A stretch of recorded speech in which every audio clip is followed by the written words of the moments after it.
Enquanto o Rio Corria, de Rafael Oliveira, com ilustrações de Davi Nascimento.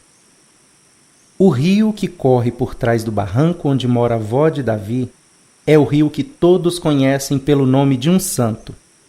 Foi nos livros da escola que Davi descobriu que o nome completo do rio era Rio São Francisco. Em casa é bem diferente. Desde pequeno, Davi aprendeu a chamar o rio pelo apelido que sua avó lhe ensinou, Velho Chico. Francisco é nome de gente e de santo. Chico é que é nome de rio. E Velho Chico, como também é conhecido, nem se incomoda de ser chamado de velho, porque é mesmo um ancião, muito mais antigo que a avó de Davi. A avó que aprendeu a nadar e a pescar nas águas do rio. E aprendeu muito mais coisa. Ela sabe dos mistérios do Velho Chico. Dia e noite, o menino ouvia a avó contar as lendas do rio. Davi ficava sempre admirado com tanta história. A avó sabia das coisas inventadas ou acontecidas no mundo de cima ou no mundo de baixo d'água. Meu neto, tem gente que olha o rio e vê só água, areia, pedra, peixe, barco e as coisas que o rio carrega. No Velho Chico, dizia a avó de Davi, tem muito mais coisa do que a gente pode ver. E isso era o começo de uma conversa que seguia como as águas das corredeiras. Tudo nessas histórias que a gente aprende com as avós é fantástico. O menino Davi guardava as histórias para tentar vivê-las de noite, enquanto sonhava. E quando sonhava, Davi voava sobre o Velho Chico. E de cima do seu voo, via o surubim barbado e o minhocão, personagens das lendas e histórias de pescador. Varava a noite toda sonhando que brincava de esconde-esconde com o caboclo d'água nas locas de pedra que o rio cavava. Sonhava com tudo que a avó lhe contava. E o sonho acabava com o assovio do vapor encantado, que passava voando por cima das águas. Sonhando com o rio, Davi acordava sempre molhado e nunca cansava de ouvir os detalhes de cada história. Guardava na memória, tintim por tintim, do que estava ouvindo. Decorava as lendas que usava para preparar o sonho da noite seguinte. De dia, o menino brincava, estudava, corria.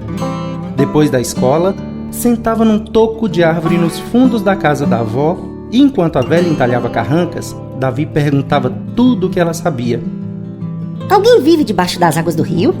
Qual é o peixe mais grande? E de onde vem tanta água?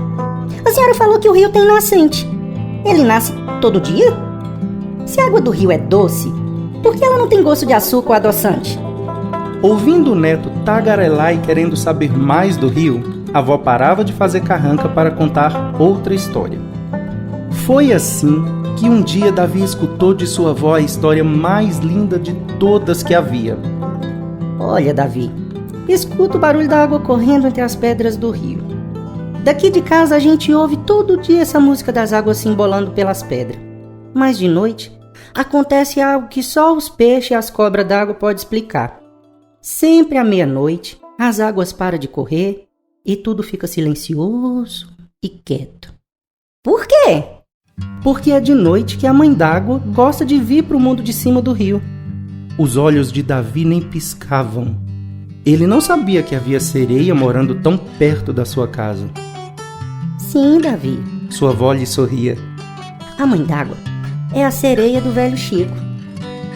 Mas por que ela só aparece de noite? Porque o sol quente do dia pode secar suas escamas. Por isso que ela prefere a luz da lua. Mas escuta a história até o final e você vai entender. Durante o dia, tudo é muito agitado. O rio tem que levar água para ajudar a encher o mar. Os peixes nadando de lá para cá, tentando encontrar comida. As pessoas querendo tomar banho no rio. O mergulhão vem pescar. Depois de um dia agitado assim, até mesmo o rio, que é sempre tão forte, merece descanso. Ah, agora entendi. O rio trabalha o dia inteiro e quando chega de noite ele quer descansar. E você não acha que é mais do que justo? Pois bem, é a mãe d'água que cuida do sono do rio. Depois que as águas param de correr, ela vem para o mundo da gente, procura uma pedra ou um barranco de rio e vai se sentar. Enquanto penteia os cabelos compridos, ela canta cantigas de adormecer. Os peixes de escama, os peixes barbados, os peixes do lodo e mesmo as piabas, tudo adormece no fundo do rio. A voz da Mãe d'Água é tão afinada que até mesmo as serpentes, que são tão agressivas, esquecem o veneno e a valentia e ficam paradas, ouvindo a sereia ninando o rio. E a noite inteira é assim. O rio só volta a correr quando amanhece o dia. Davi se lembrou do trabalho dos pescadores que vão para o rio, de noite ou de dia, e aí perguntou: será que o vovô, quando pesca de noite, já ouviu a sereia cantar? Será que ele já viu a Mãe d'Água? A avó de Davi contou ao menino que os pescadores aproveitam a calma da noite para poder pescar, mas que eles precisam ter muito cuidado, pois o sono do rio é bem delicado. É tudo mais calmo, mas é perigoso. Quem sai de canoa e entra no rio tem que ter cuidado e muito respeito, porque se o rio descansa, é porque ele merece. Ninguém tem o direito de acordar as águas. Se algum pescador desperta o rio do seu merecido cochilo, coitado, não volta jamais para contar sua história. O rio engole a canoa, pega de volta o que foi pescado e obriga o homem a fugir a nado para não mais voltar. E se por azar o homem escuta a Mãe d'Água cantar, tá acabado. O pobre coitado desaprende a nadar, fica hipnotizado com o som da canção de ninar.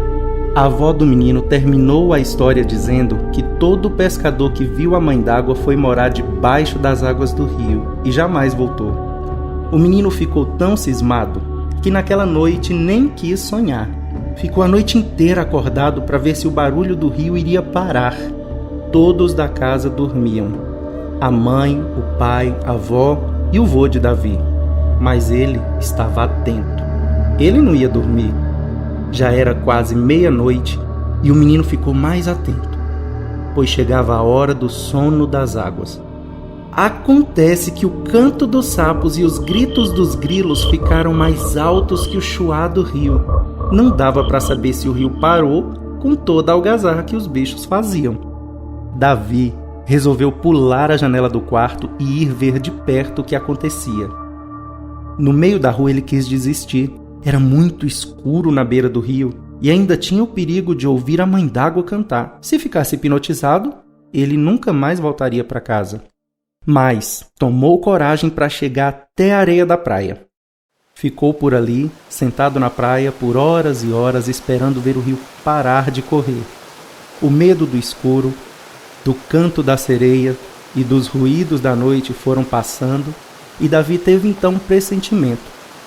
Talvez o rio até quisesse muito dormir, mas ele nem iria piscar o olho enquanto o menino estivesse vigiando. Aquilo era segredo do rio.